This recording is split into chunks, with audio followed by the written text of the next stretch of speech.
Before we get into today's video, a very quick important disclaimer. New World is doing a flash drop for Prime users today, which gives you all of the items you can see here, including a shield skin that looks pretty cool. So if you are interested in that, you have to claim that today, literally. This is just in the context of Amazon Prime Day. So you can see there's the Firelight Tower skin in there, the Prime Blue Dye, 5 Gypsum Orbs, 10 Desert Sunrise, 3 powerful Honing Stone, 3 Acid Tinctures, and 3 powerful Gemstone Dust. A lot of stuff here for the Sandworm raid as well. So yeah, you definitely want to pick this up if you have Prime. And now for the actual video. Ahoy! The Summer Medleyfaire event is coming back sooner than I expected. It's coming back on the 19th of July. And this is an event you should care about, because this is potentially some of the best preparation for the expansion that we can do as of now. And everything else is just kind of up in the air. So this could be very, very helpful. I'm going to show you some gameplay of me testing the rewards on PTR a little bit, testing the new song and showing some of the rewards, and we'll talk about what the devs have to say here. So the event returns with its previous rewards, but it has additional ones on top of that.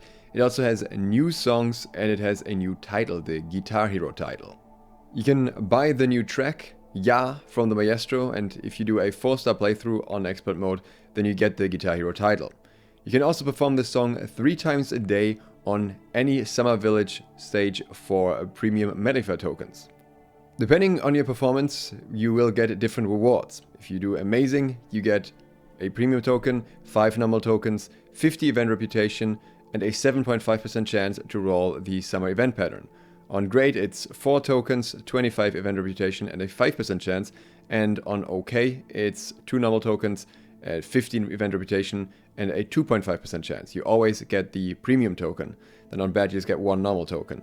It seems like this is not tied to the difficulty level now, so you could basically just do this on novice to have a higher chance to actually get amazing and get the better rewards. Again, up to 3 times per day. Very interesting. The song itself is definitely fairly hard to play on Expert. I tried it on PTR with very high ping, so it's not exactly representative of how it really is, but it's definitely a more challenging song.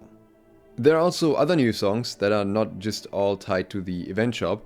We have a Trading Post Hustle, Wayfarer Stranger, Stoke the Forge, Old Windsor Check, Sap of Brightwood, Gatherer's Rush, Memories of Brightwood, 9-Pound Hammer, Last Call, The Old Wood, Honor of the Warrior, and Pirate Flying.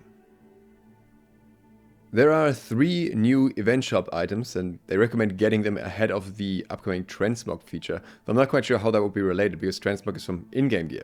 You get the Long Swordwish Longsword skin, the Starfish Defender, and the Maestro Showstopper hat.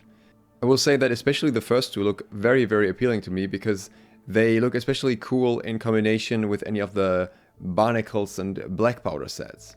After you do the Mortlenbug quest, you can play the Mortlenbug Haze song at Mortlenbug Swarm hotspots in order to get Mortlenbug bait, and that can then be used to catch Eternum Sturgeons.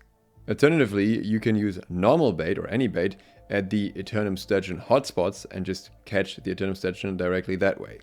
And then, much like last year, you can mount your catches, which I think are some of the coolest housing items in the game. Some of them look really nice, so this is something worth doing if you care about housing at all. You've got the quest line here as well. But now, there is that one thing that I said is really relevant for the expansion, which is obviously not little cosmetics. Another thing you can get from this event are patterns. I'm going to use the colorful Kraken pattern here as an example. These patterns come with your attribute of choosing, you can pick that, and they come with Elemental Aversion and Refreshing locked. These patterns were already very good last year, or when they changed things so that Elemental Aversion became best in slot for many players, and they may be even better now. So the reason people really like them is because they come with Resilient. In a recent dev talk, they were kind of mentioning that Ward is going away and maybe Resilient too. It was kind of mentioned in a side sentence. This is not something that is guaranteed, but it did kind of sound like it is possible that we won't have Resilient anymore when the expansion drops.